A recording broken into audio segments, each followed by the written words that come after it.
Il faut que tu prophétises encore sur un grand nombre de peuples et de nations et de langues et de rois.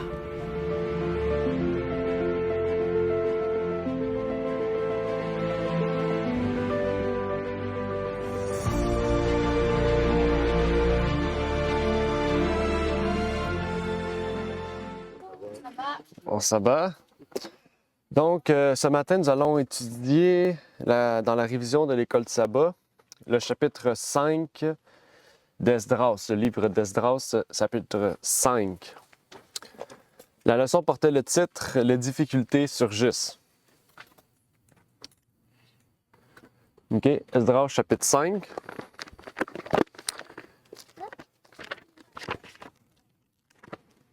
Esdras. Est-ce que vous vous rappelez un peu de la leçon? Oui. Quel était le... Au milieu des difficultés, quelque chose comme ça. Mm-hmm. Qu'est-ce qu'on avait partagé dans cette leçon? Si on fait un bref résumé de la leçon, l'histoire de la leçon.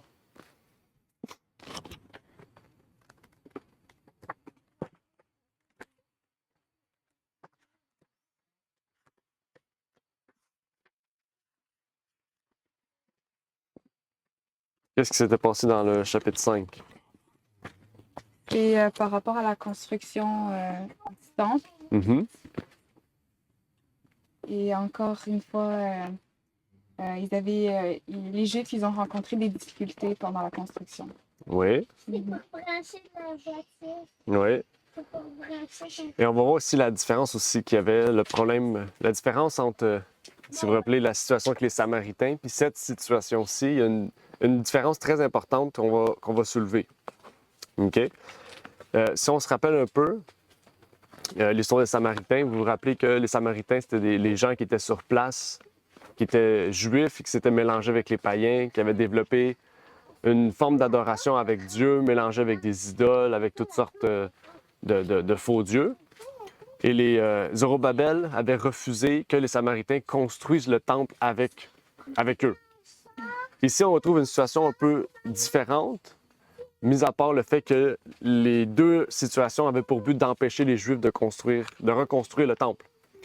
À ce moment-ci, on voit que c'est les païens cette fois-ci. C'est les nations païennes d'alentour qui ont décidé de dire aux Juifs, pourquoi vous faites ça? Vous n'avez aucune autorisation de reconstruire le temple. OK? Donc, ils sont allés les voir leur dire, puis après ça, ils sont allés écrire une lettre à Darius, si vous vous rappelez le roi Darius. OK? Ouais. Et là, c'est comme ça que l'histoire de cette leçon se tournait. Et on va soulever ça ici parce qu'il y a des parallèles intéressants à faire pour nous aujourd'hui aussi. OK? Tout d'abord, la chose intéressante ici, c'est la réponse de Zorobabel. On sait que Zorobabel, c'est un exemple de nous. Zorobabel, c'est une représentation de chacun de nous. Ben, du moins, il devrait être une représentation de chacun de nous. OK? Parce que quand on voit Zorobabel, c'est quelqu'un qui avait un grand discernement, une grande sagesse face à toutes les situations qui auraient pu tomber, puis en fait, amener la reconstruction du temple à quelque chose de refusé par Dieu, en fait, de non agréé par Dieu. OK? Mais ici, qu'est-ce que Zorobabel fait face à ces tribus païennes-là? Quelle a été sa réaction face aux tribus païennes? Il ne s'est pas, je pourrais dire, laissé ébranlé par ce que les gens disaient. Mm-hmm. Il a continué à bâtir le temple. Oui. C'est quelque chose d'intéressant. Ici, là, continue de construire le temple malgré qu'il y ait une ordonnance d'arrêt. OK? Donc, qu'est-ce que Zorobabel avait? Il y avait une grande foi. Pas n'importe quelle adversité. C'est pas des groupes comme les Samaritains. Là. C'est face au gouvernement. OK? Donc, pour nous, il y a une leçon quand même importante. Quand on voit l'adversité, particulièrement face au gouvernement, qu'est-ce qu'il nous faut, en fait, pour tenir, pas tête, mais tenir ferme, désolé, sur les ordonnances de Dieu, sur ce que Dieu nous demande. Des fois, Dieu nous dit, fais ça. Là, tu dis, ouais, ben si je fais ça, je vais aller contre la loi. Là, je peux pas faire ça. Ou... La loi du monde, c'est ça. Ouais, la loi du monde, pas bien, la loi de Dieu. C'est ça. Donc, comment qu'on doit réagir? Comment qu'on doit réagir face à ça? Qu'est-ce qu'il nous faut pour rester ferme sur les demandes de Dieu? Parce qu'ici, Dieu avait dit, reconstruisez le temple. Zorobabel a dit, OK, ben, je me tiens tête. Qu'est-ce que Zorobabel a eu? Qu'est-ce qu'il nous faut, nous aussi, pour tenir tête, tenir ferme face à l'adversité, particulièrement du gouvernement comme ça, comme dans la situation de Zorobabel ici? Il faut la foi. Oui, il faut la foi. Il faut la foi parce que ici, Zorobabel aurait pu avoir la prison, la mort, des amendes, peu importe ce qu'il aurait pu avoir, il aurait pu avoir plein de choses qui l'auraient empêché, en fait, de tenir ferme face à ça. Et dans Apocalypse 13, on voit quelque chose de similaire aussi. On connaît bien Apocalypse 13, hein? Versets 16 et 17. Il nous dit « Et elle faisait que tous, tant petits et grands, riches et pauvres, libres et esclaves, recevaient une marque dans la main droite ou dans leur front et que personne ne pouvait acheter ni vendre s'il n'avait la marque ou le nom de la bête ou le nombre de son nom. » Qu'est-ce qu'on retrouve ici? Une situation similaire où ce qu'on voit un gouvernement qui va imposer des choses à son peuple et comment on doit réagir face à ça. Comment on doit se tenir ferme. C'est la même situation que Zorobabel où ce que les Zorobabel, ils voyaient, ils disaient, les gens ils disaient à Zorobabel, t'as pas le droit de faire ça, il y a un ordre qui t'interdit de le faire. Pourquoi tu continues? Puis Zorobabel a dit, Dieu nous a dit de le faire, on va continuer. Donc eux sont allés plus loin. C'est la même chose ici. Le gouvernement va mettre des choses, puis les gens vont dire pourquoi vous continuez à persévérer dans ce que vous êtes entêtés dans ce que vous faites. Puis on devrait dire Dieu nous a dit de faire telle chose, nous allons continuer dans ce sens-là. Ouais. On voit pas la même chose ici, une similitude entre la situation de Zorobabel au temps d'Esdras, ici même chose avec la fin des temps. On voit la même chose, le gouvernement va imposer, vont mettre des choses à laquelle nous devrions tenir ferme, comme Zorobabel. Et pour ça, il nous faut une foi. Puis pas n'importe quelle foi. Apocalypse 14 nous dit au verset 12, c'est ici la patience des saints, ce sont ici ceux qui gardent les commandements de Dieu et la foi de Jésus. Donc, c'est vraiment une foi profonde, ancrée dans... C'est pas juste une foi d'apparence où on dit « je crois en Jésus ». C'est une foi vraiment profonde, ancrée dans des principes, en fait, qui vont nous permettre de tenir ferme face à l'adversité. OK? C'est quelque chose de profond qu'il nous faut. N'hésitez pas si vous avez des interventions à faire. Donc, il nous faut tenir ferme face à ça. Maintenant, appliquer ça dans la vie de tous les jours. Si on sait que c'est la foi qu'il nous faut, dans la vie de tous les jours, qu'est-ce qu'il faut qu'on fasse pour nous préparer? Parce que là, on sait, la révélation nous révèle que nous allons faire face au plus grand conflit. Nous allons faire face aux plus grandes décisions que nous aurons à prendre dans notre vie. Comment on fait pour avoir la foi, pour être prête lors de la plus grande adversité que le monde ait connue? Qu'est-ce qu'il nous faut? Étudier sa parole. Une relation avec Jésus. Amen. Étudier la parole, puis mettre en pratique avec des prières, Mhm. des jeûnes. puis Amen. c'est ça. Amen. Se préparer. Quand on voit Zorobabel, quand on voit Daniel, c'est pas des gens qui avaient des habitudes comme le monde. Ils avaient des habitudes particulières. Ils avaient une relation particulière avec Dieu qui leur permettait de tenir ferme dans les temps difficiles. Parce que souvent, on a tendance à dire, quand ça va arriver, je vais être prête. Tu sais, je suis fort physiquement, je suis correct. On n'est jamais prêt. Exact, on n'est jamais prêt. Donc, il faut toujours se préparer, toujours rechercher à se préparer. Zorobabel était prête à ça parce que toute sa vie, il s'était préparé à ces conflits-là. Pas parce qu'il savait que exactement ce conflit-là allait arriver, non, mais il était prêt au plus grand conflit parce qu'il était spirituellement ancré, physiquement, mentalement ancré sur quelque chose de plus grand que ces conflits-là, qui était Dieu. Dieu surpasse ces conflits-là. C'est le Dieu du surnaturel, c'est le Dieu tout-puissant. Il surpasse la puissance des ténèbres, la puissance des gouvernements. Donc, c'est le seul ancrage que nous devrions avoir pour pouvoir tenir ferme à ce qui vient. On n'est pas à l'abri de rien. Exact. On ne sait pas comment Satan va nous attaquer. Regarde le tremblement de terre qu'il y a eu là-bas, dans l'espace de même pas 5 minutes, tout est détruit. Tu sais. Exact. Ça vient tellement vite. Bye bye. Amen. Dans la préparation aussi, il va y avoir des tests. Mhm. Des petits tests, des petits tests, des petits tests. Dieu va voir comment tu vas t'y prendre à travers ces tests-là. Parce que ce qui s'en vient, c'est pire que les petits tests qu'on a maintenant. Alors, c'est pour ça qu'il faut nous préparer Alors, pour avancer à grands pas vers ce grand essai. Amen. On a un exemple dans la Bible intéressant parce que la parole de Dieu nous révèle que quand nous demeurons fermes dans la foi, il y a quelque chose qui vient après. Quelque chose qui vient après. Dans Job 36, verset 7.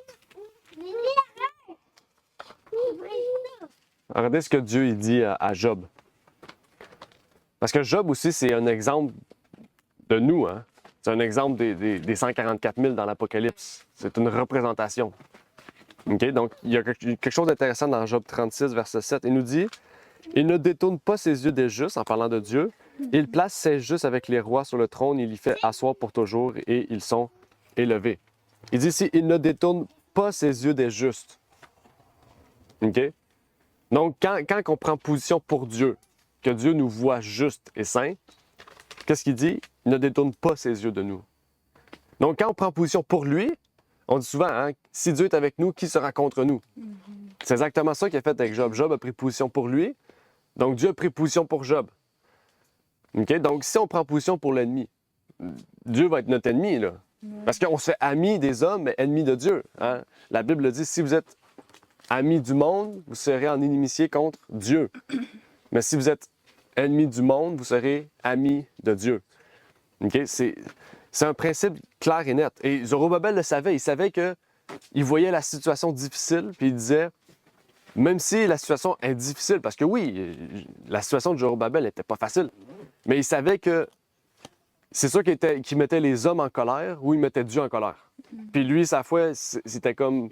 Je peux pas mettre Dieu en colère parce que le Dieu que je sers est rien comparable à ce que eux vont me faire vivre. Dans le sens, eux, ce qu'ils vont me faire vivre, c'est rien comparativement à Dieu. Ce que lui va me faire vivre, c'est destructeur si je me mets ennemi de lui.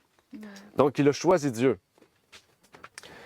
Et ça, c'est quand même incroyable parce qu'on voit hein, l'issue. Hein, quand on voit le chapitre 5 d'Esdras, on voit l'issue. Les Juifs ont pu continuer sans conséquence. Puis le gouvernement a pu justifier leur point en prenant position pour les Juifs. Oui, Lionel. Dans un aspect plus pratique, plus, comment je pourrais dire ça, plus mettre ça en application, je pense que beaucoup de gens, peut-être 100% des gens qui vont chez McDonald's, ils savent que c'est de la malbouffe puis ils vont finir avec un cancer. Tu comprends? Prenons les fumeurs, par exemple. Aujourd'hui, de nos jours, sur tous les paquets de cigarettes, vous avez une image sur un poumon. Les gens le savent, puis ils fument quand même.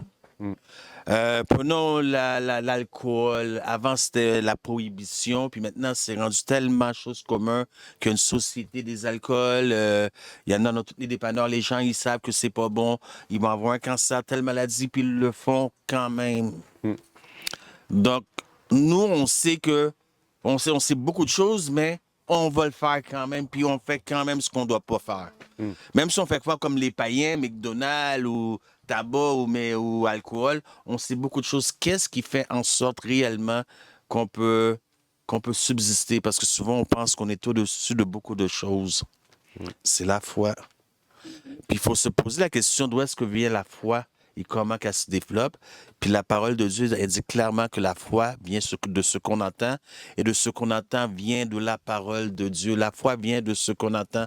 Est-ce que ce que j'entends, c'est ce que Dieu me dit? Ou c'est ce qui sort de la bouche d'Olivier? Ce que Dieu nous dit. On doit vraiment l'écouter. Souvent... C'est un fire passion qui on est connecté. Exactement. Et on ne veut pas lui donner du mal. On doit lui donner des plaisirs. Et on lui demande, est-ce qu'on te donne des plaisirs? Exactement.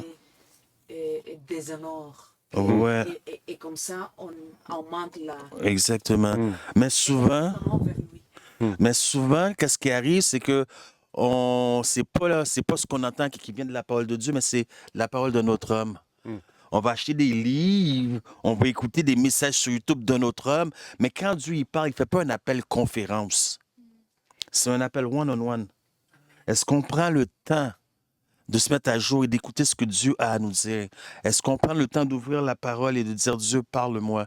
Tu Tu sais, souvent, on parle par nos prières, on est à genoux, on implore Dieu de toutes sortes de manières, avec des larmes, des supplications, mais on n'ouvre pas la Bible pour dire Dieu, parle-moi. Souvent, lorsqu'il s'agit d'entendre la parole de Dieu, on va l'écouter au travers de notre homme sur YouTube, Facebook, à l'église, le prédicateur, mais on ne prend pas le temps. Puis pourtant, la foi vient de ce qu'on entend, pas de ce que j'entends de Olivier, de Aravna, de Dania, de ce qu'on entend, et de ce qu'on entend vient de la parole de Dieu. Donc, si on ne prend pas la peine d'ouvrir la parole, de dire Dieu, parle-moi, enseigne-moi. Il y a beaucoup de choses qu'on sait, comme les mondains savent que McDonald's vont leur donner le cancer. Mais on n'est pas mieux. On n'est pas mieux. Lorsque Paul a été converti, Paul il aurait pu choisir d'aller vers les 12.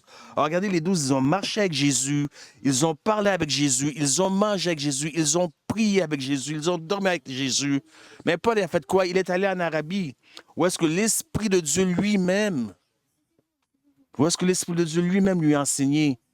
Donc, pour qu'on fortifie notre foi, il faut avoir une expérience avec Dieu, il faut qu'on soit prêt de laisser Dieu nous parler. Oui, c'est comme vous avez dit tantôt, Paul, à chaque fois qu'il veut faire le bien, il a dit, le mal est attaché à moi. Alors, on veut faire le bien, mais il y a toujours le mal qui se présente. Alors, c'est à nous de résister. Nous avons notre part à faire. Nous devons collaborer avec Dieu. Dieu veut qu'on résiste. À chaque fois que la tentation vient, on doit résister. Alors, si on ne résiste pas, alors c'est ça, le mal, Satan va avoir pied sur toi. Alors c'est ça, il faut résister. Cette résistance, Dieu veut qu'on résiste. En arrière.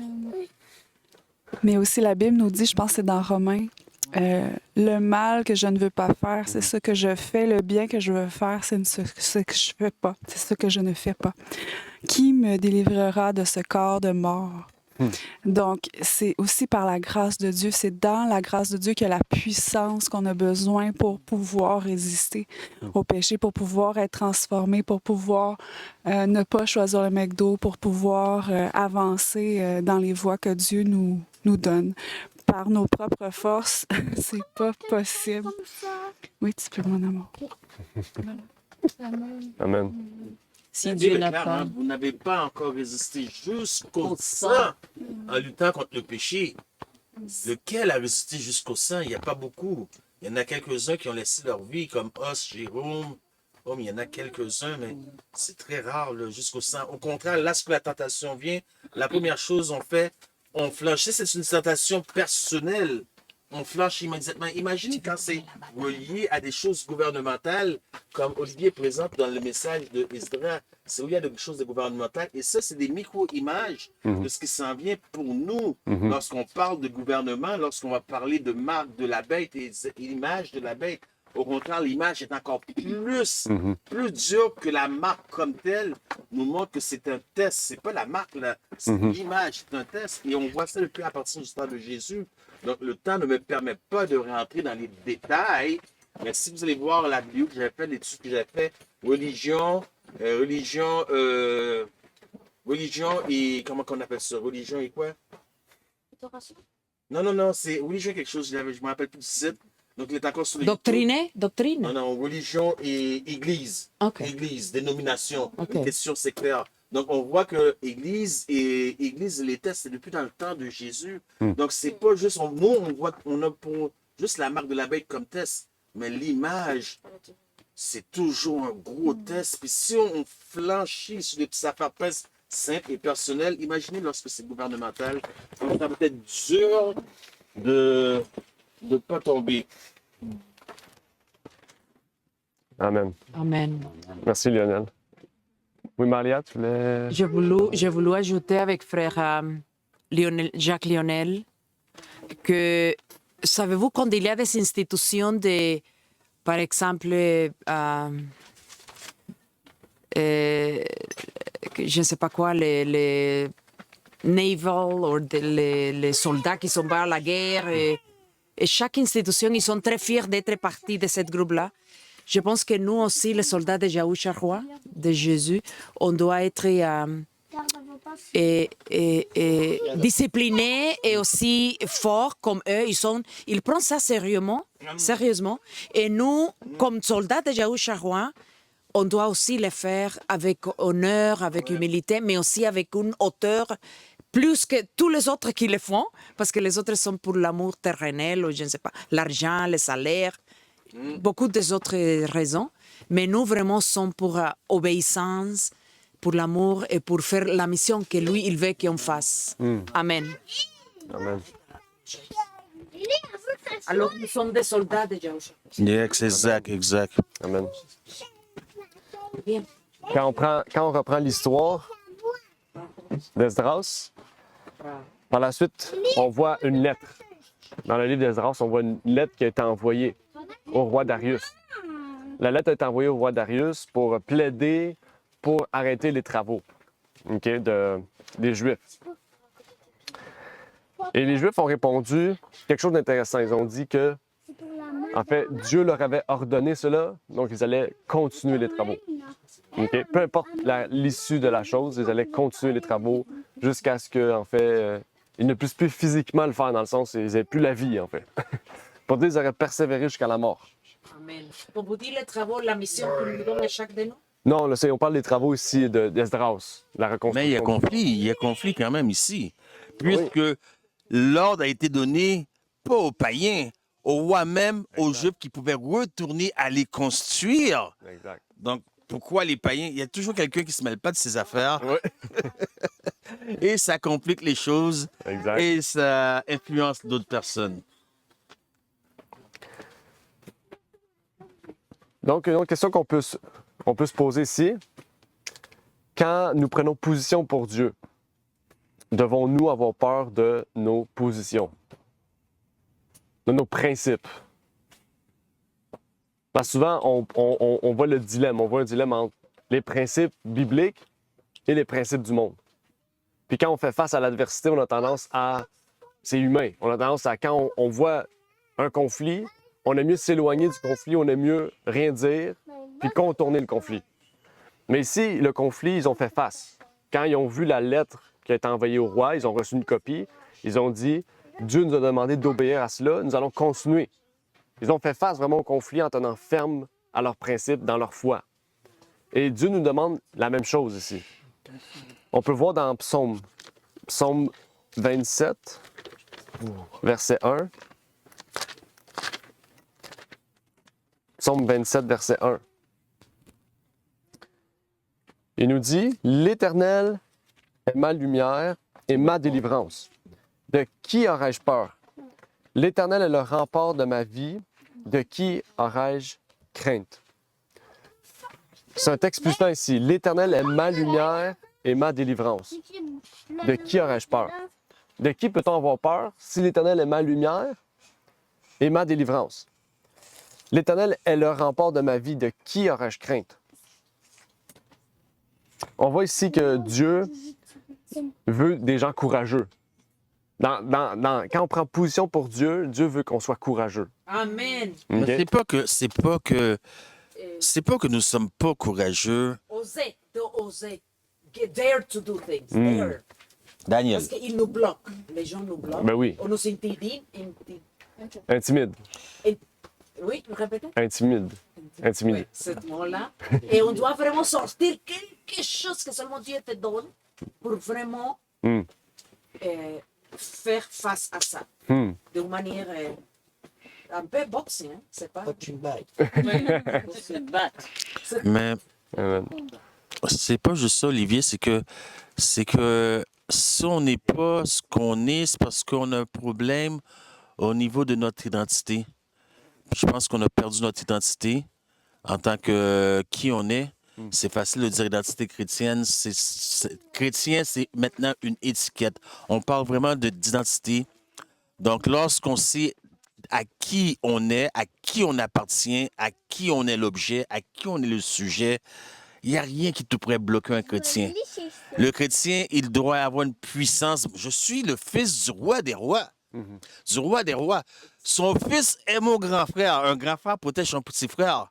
Donc, je sais qui je suis, mais souvent, on perd notre identité, ce qui fait qu'on flanchit devant souvent les les lois gouvernementaux, ont flanchi devant beaucoup de choses. Écoutez, juste Jésus, lorsqu'ils ont dit « Qui cherchez-vous ?» Il a répondu « Ego émi ». Ego émi, juste avec ce simple mot, les soldats sont tombés comme morts. Juste avec la puissance de la voix.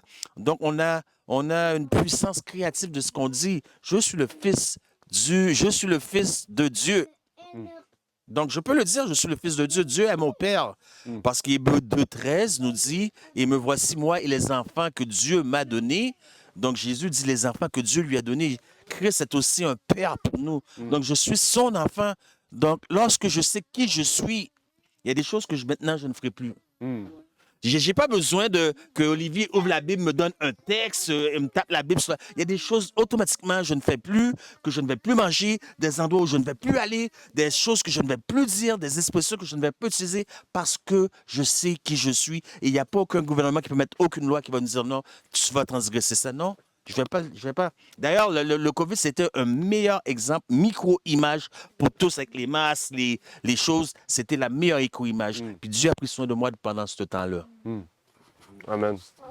La tendance d'être dévaluée, dévalorisée. Exact, c'est vrai. Malheureusement. On ne sait pas qui on est. Ouais. C'est vrai. J'ai vraiment aimé ton point sur l'identité. Je pense que c'est vraiment important. Et puis, quand on regarde dans la Bible, Excusez-moi. je veux juste. On regarde dans la Bible les héros de la Bible.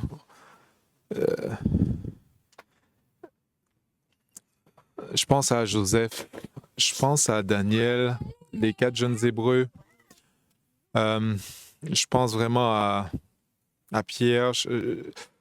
Je trouve que souvent, il y a beaucoup de ces hommes-là dans l'Ancien Testament, Abraham, tous ces hommes-là qui sont cités comme les héros de la foi de Hébreux 11, là, ils ont quelque chose de spécial. Je sais pas comment l'expliquer, tantôt je l'avais. C'est qu'ils n'avaient pas peur.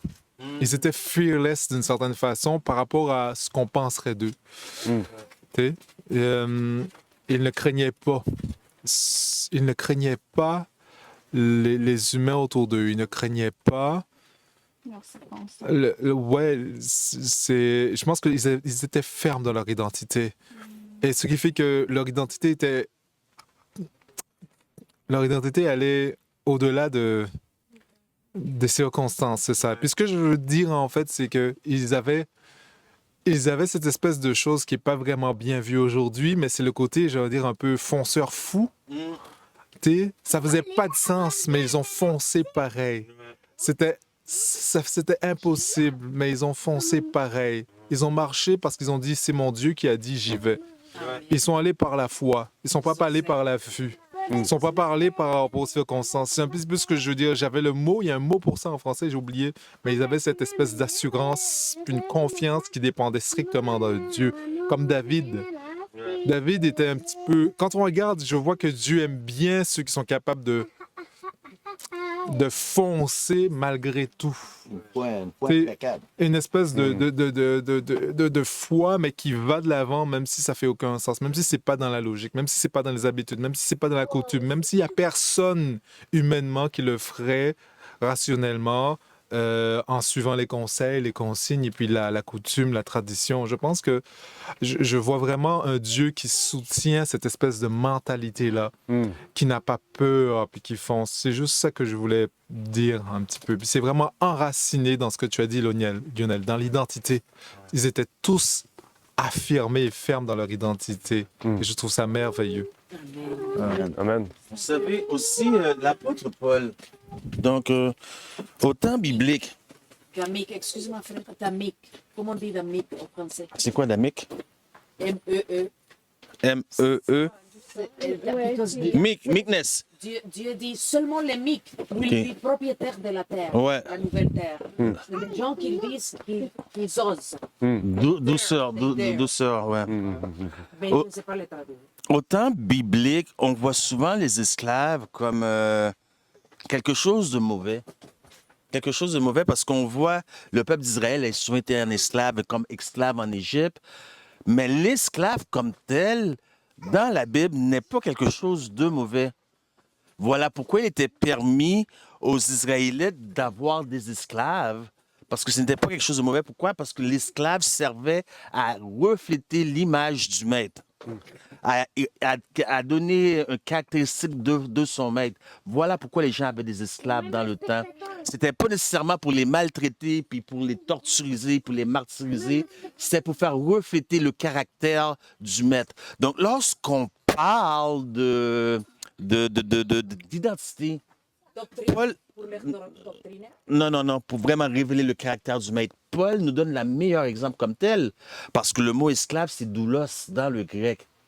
Si vous lisez les lettres de Paul, à toutes ces lettres, presque tout à part de Hébreu, je crois, c'est toujours la même introduction.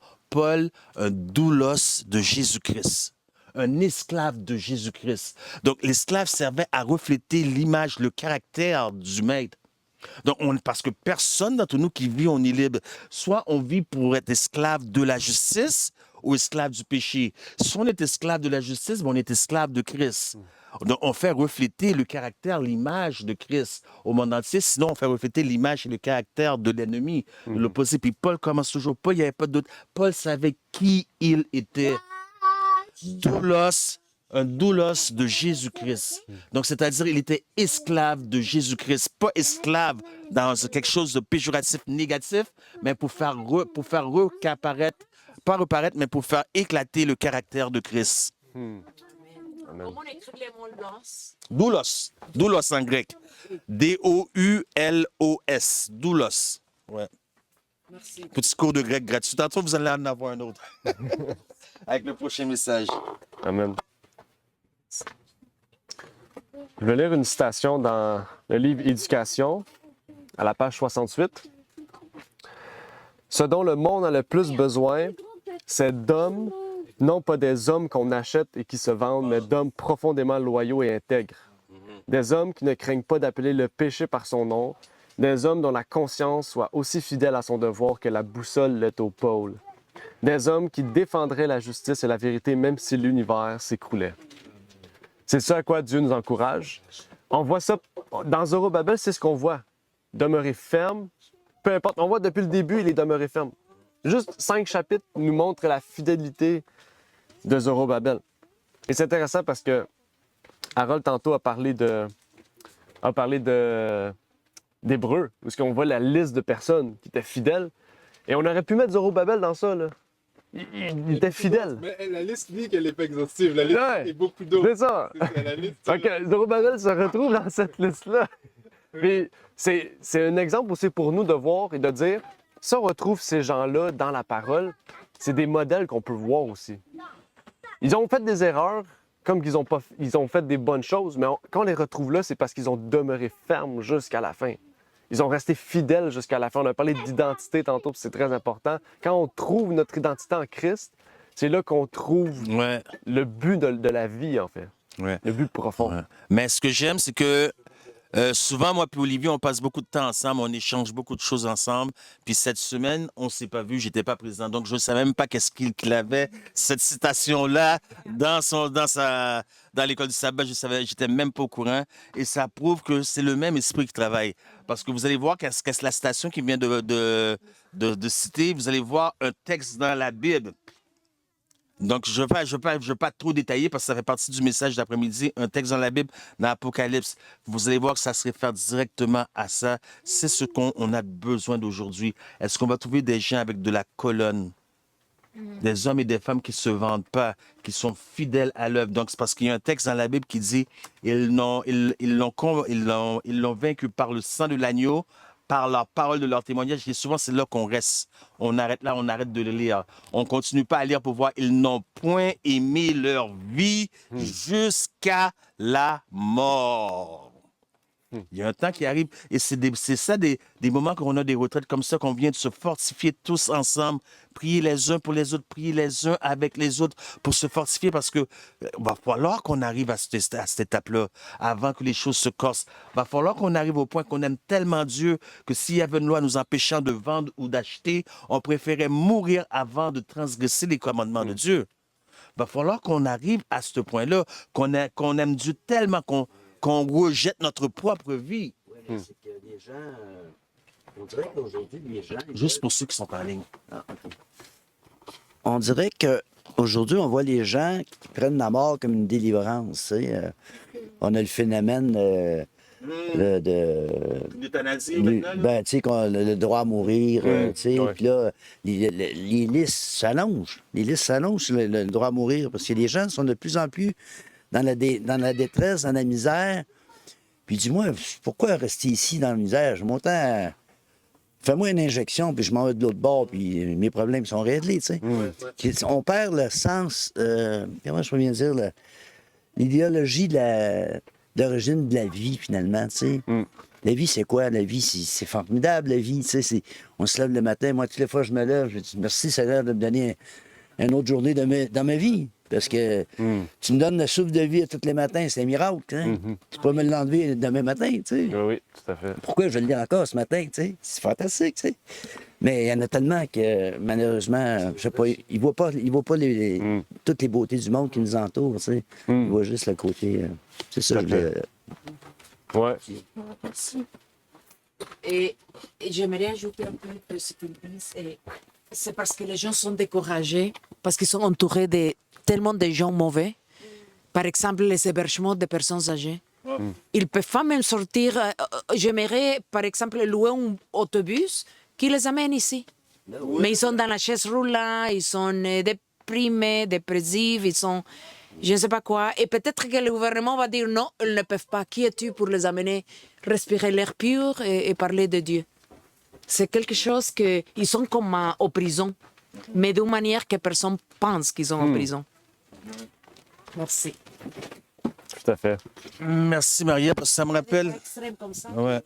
Ça me rappelle lorsque j'étais prêcher une de mes campagnes d'évangélisation dans le Sud, il y avait ma photo partout sur des banderoles dans la ville. Il y avait des autobus scolaires, 3 autobus scolaires qui amenaient les visiteurs. À tel point qu'ils ont pris tous les enfants, mais il y avait des petits campus, ils mettaient tous les enfants dans les petits campus comme ça, là, pour laisser la place aux visiteurs. Mais si on avait pensé plutôt faire une organisation, c'est quelque chose qu'on aurait pu faire. Parce que c'est vrai, parce que moi, je parle par expérience par rapport à ma mère qui est dans les centres d'accueil. C'est quelque chose, bon, il n'y a pas pensé. On ne pouvait pas tout penser. On s'est organisé du mieux qu'on a pu, mais on aurait pu prendre des gens isolés puis les amener ici avec nous. Non seulement ça leur aurait fait une sortie, mais c'est quelque chose de spirituel. Parce que souvent, on prêche avec des paroles plutôt que prêcher en action. Puis moi, je crois toujours que les actions parlent plus fort que les mots. Quand tu viens à faire des bonnes actions comme ça, il n'y a jamais de fonds. Ils n'ont jamais de fonds à louer pour faire des sorties communautaires comme ça. Ils ont des fonds pour faire des bombes. Ça, ils ont des fonds. Ils en ont en masse des fonds pour ça. Mais pour le communautaire, il n'y a jamais de fonds. Tu sais, c'est mal... Ouais, écoute, le système n'est pas fait pour le communautaire. Amen.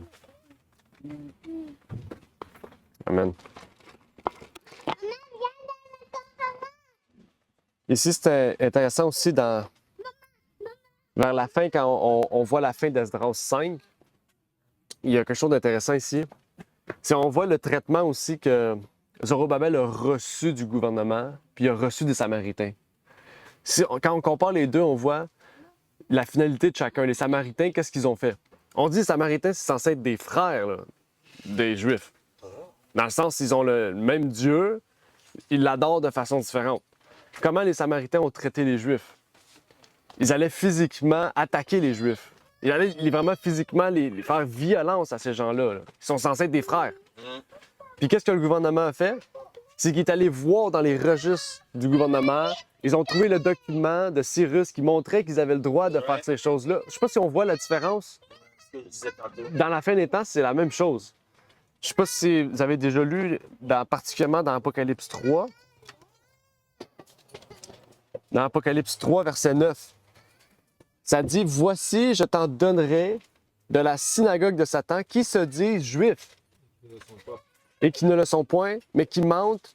Voici, je les ferai venir, qu'ils se prosternent à tes pieds, etc. » Ici, c'est l'église de Philadelphie en plus. C'est l'église qui nous concerne. Parce que rappelez-vous, dans la fin des temps, il y a 2 églises, Laodicée et Philadelphie.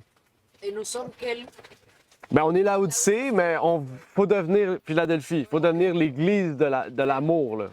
Philadelphie a l'église de l'amour fraternel, l'amour pur. L'Odyssée doit être vainqueur de l'amour. Exact. Parce que la Odyssée, chaque église caractéristique, les noms ne sont pas donnés pour rien. Non. Les noms, ce sont des vrais noms, mais ils ont aussi notre signification. Donc, la Odyssée, c'est la dernière église. Donc, c'est avant le retour de Jésus. Donc, on ne peut pas vouloir revenir en arrière à Philadelphie, puisque la Odyssée signifie Laos, ce que signifie le peuple, dit qu'il y a un peuple en jugement. Donc, ça prend le jugement a commencé depuis 1844, mais avec une relation spéciale, avec quelque chose de spécifique en 1848 qu'on va voir plus tard. Donc, on ne peut pas vouloir revenir. L'important, c'est de pouvoir vaincre. Parce qu'à celui qui vaincra, il sera assis sur le trône avec le Fils de Dieu. C'est de pouvoir vaincre. Et Dieu nous laisse toute la façon dont on peut vaincre au travers du message à la Odyssée. Amen. Donc, on voit ici la synagogue de Satan, ceux qui se disent juifs et qui ne le sont point. On voit ici un parallèle. On voit les Samaritains, on voit le gouvernement, et on voit que dans les derniers temps, ça va être la même chose. Ceux qu'on pensait être frères vont être ceux qui vont le plus nous attaquer, le plus s'acharner sur nous. C'est là qu'il habite Olivier. Ouais. Justement, on en parlait cette semaine. Nos frères vont nous dénoncer. C'est là qu'il habite. Ah ouais. OK, mais la Bible nous montre aussi que c'est répétition. OK? Donc, on voit que Zorobabel est une femme aux deux, mais il a subi un jugement moins difficile. On a vu ça pendant la pandémie. Même chose.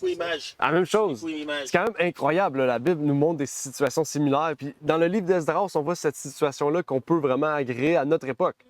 Et puis on a vu une chose, c'est que ça arrive vite. oui, c'est ça. La pandémie, c'est arrivé comme ça. Oui. Les prochaines épreuves, ça va arriver comme ça. Tout à fait. Oui, mais pour ce que vous dites de la pandémie, imagine si un virus, donc on sait que c'est peut-être pas un vrai virus, on parle pas du côté faux, mais un virus aurait pu faire le tour du monde en 3 semaines. Oui, en 3 semaines. Imaginez lorsque l'Esprit de Dieu prend possession de la terre, via l'appui de l'arrière-saison, en combien de temps on peut terminer l'œuvre? En quelques heures. Overnight. Je pense que dans des secondes. Overnight, on peut terminer l'œuvre. Avec le pouvoir de Dieu. Il l'a dit. Tu n'auras même pas le temps de mettre un manteau sur ton dos pour sortir de... Tu n'auras même pas le temps de revenir chez toi pour prendre une belle. Ouais. C'est bien que ça va arriver vite. Ouais, overnight. Mais rappelez-vous de Nabucodonosor, le roi méchant. Rappelez-vous qu'il emportait 185 000 soldats et seulement qu'un ange de Dieu les arrêtait de respirer parce qu'ils étaient prêts à attaquer les... C'est les Assyriens. Oui. Un seul ange, 185 000 sont... Ils n'ont pas se levé le matin pour aller faire la guerre. Ils étaient tous morts. Et lui, il a réparti, le roi, il a réparti chez lui. Et les enfants, lui, ils sont lui tués en plus. C'est une histoire que peut-être ça va répéter. Un jour, beaucoup de monde ne va pas réveiller. C'est incroyable l'histoire. C'est Dieu qui te permet de te lever le matin ou pas. Ouais. Le souffle de vie. Ouais, le mouvement est late. Exact. Amen. Donc, la leçon est terminée pour aujourd'hui. On va terminer par une courte prière. Amen. Prions. Notre Père est aux cieux. Nous aimerions t'implorer, Seigneur, de pouvoir faire de nous, comme tu as permis à Zorobabel, Seigneur. Puisses-tu nous permettre, nous permettre d'avoir une foi ferme comme celle de Zorobabel, de pouvoir retrouver notre identité en toi, Seigneur, qui est tellement essentielle pour que nous puissions savoir le but essentiel de la vie et particulièrement la raison pour laquelle tu nous as permis d'être en vie aujourd'hui. Tu nous donnes des dons à chacun, tu nous donnes des talents à chacun, que nous puissions nous rendre utiles pour toi, Seigneur, et pour les autres aussi, Seigneur, puisque c'est par des actions que nous pouvons révéler notre caractère, révéler notre cœur, révéler aussi notre but, Seigneur, sur cette terre. Donc, que tu puisses permettre cela et nous permettre de tenir ferme pour tout ce qui s'en vient, Seigneur, parce que les événements les plus difficiles sont à venir, Seigneur, et dans très peu de temps. Donc, permets-nous d'être fermes et de tenir droit, Seigneur, dans tout le chemin. Et que tu puisses aussi nous permettre d'être unis, Seigneur, puisqu'une Église unie permet aussi de pouvoir avancer telle une armée, Seigneur, et de pouvoir tenir ferme à tous les ennemis à laquelle nous aurons à faire face, Seigneur. Te prions pour ces choses au nom de ton Fils Jésus-Christ. Amen. Amen. Merci d'avoir écouté cette vidéo. Si vous désirez rejoindre l'œuvre au Québec, veuillez nous contacter par email à asjh1889 de Terrebonne @gmail.com et via Facebook à commercial asjh1889 de Terrebonne. Merci à vous et que Dieu vous bénisse.